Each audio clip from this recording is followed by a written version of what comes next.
Okay, now we're going to look at multiple leases on property.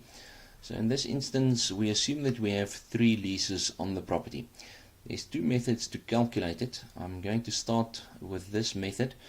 The first one, where you are effectively valuing every lease on its own, and then the contribution of that lease to the reversionary value of the property. It is the method that is not entirely the method that will be used in practice, but it is the easier method of the two to do, and it is possible to calculate the value of the property in this way. So we have 3 leases. The first lease is a 10-year lease, and the 10-year lease is escalating at 6%.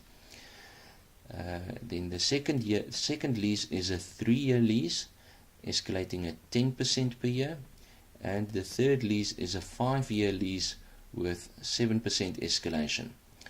We assume the market capitalization rate to be 10% and the market growth rate to be 5%, and that will obviously result in a discount rate of 15%.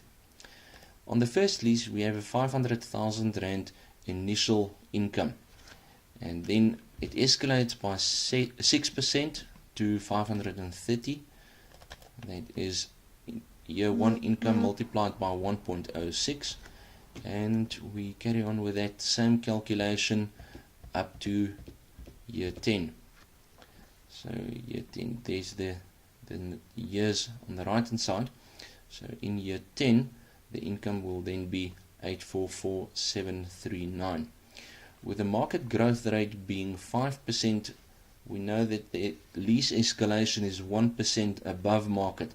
So we need to calculate the reversionary value of the lease by taking the first year's income, A2, multiplied by 1 plus the market growth rate of 5%, H3, and that is to the power of F12, which is the year in which we are, the beginning of year 11, but because the beginning of year 11 is the same as the end of year 10, we need to deduct 1 period. So we're only going to discount for 10 periods, and all of that we will then divide by the capitalization rate of 10%. So the reversionary value is then 8144473.13. The same will happen with lease 2. In this instance, lease 2 is 200,000. It escalates at 10%, which then gives us, it's multiplied by 1.1, and that gives us 220,000. And if we then escalate it by another 10%, it will be 242. And in this instance, again, we're going to look at the first year's income multiplied by 1 plus the market growth rate to the power of the year in which we are, minus 1, and divided by the capitalization rate. So that gives us then the reversionary value of 2315250. On the third lease, the lease is 300,000, and in the same calculations we multiply by 1.07 in each instance, and that is for 5 periods until the lease has expired. And in year 6 it will then be the beginning 300,000 multiplied by 1 plus the growth rate to the power of 6, and which is the beginning of year 6 minus 1, and that is because there's only 5 periods that we are escalating the first year's income, and then we divide all of that by the market capitalization rate of 10%, H2. That gives us the reversionary value then of lease 3 in the beginning of year 6. The next step is then to add all the income, and you can see that this one is the sum of lease 1, lease 2 and lease 3's income, and it is the same for every year's income, except from year 3 we then see we need to add the reversionary income of lease 2. And the reason of that is because we are receiving the reversionary value of lease 2, or the present value of the future income in lease 2 will be assumed to be received at the beginning of year 4 or at the end of year 3. We're going to discount that B5 2315250 with the income in those years.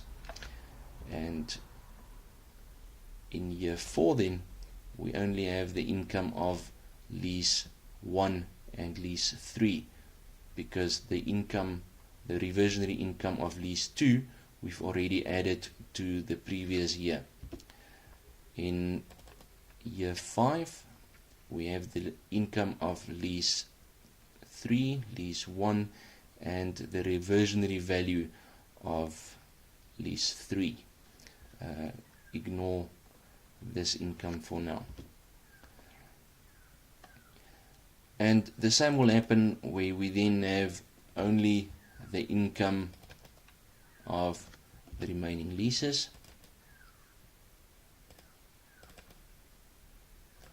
up to the end, where we have the income of year 10 on lease 1 plus the reversionary value of lease 1. And that provides us with the actual income of every year. And if each of those income flows are then discounted by taking the present value, so it's D2, the actual income, divided by 1 plus the growth rate plus the capitalization rate, we know that if we add those two we get the discount rate.